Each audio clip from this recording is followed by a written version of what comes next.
అసలు మా వాడికి కంట్లో గాజు పెంకులు ఎలా గుచ్చుకున్నాయి?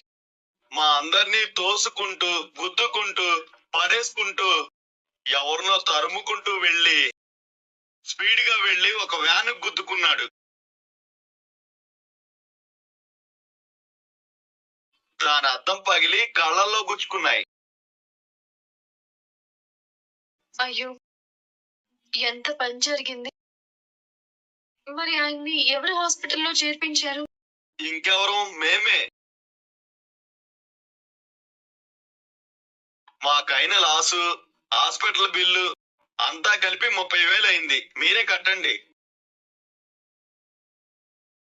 అవును, మేమంతా లెక్క రాసి పెట్టాం. 30,000 కడితే తప్ప మీ వాడికి ట్రీట్మెంట్ జరగనివ్వం, డాక్టర్ని ముట్టుకోనివ్వం.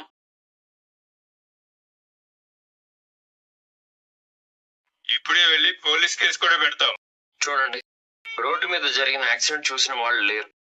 రేపు మీరు పోలీస్ కేసు పెట్టినా మీ అందరికన్నా మా వాడికి ఎక్కువ గాయాలయ్యాయి కాబట్టి కేసు నిలబడ. కోర్టుకు వెళ్ళినా మీకు అనుకూలంగా తీర్పు రాదు.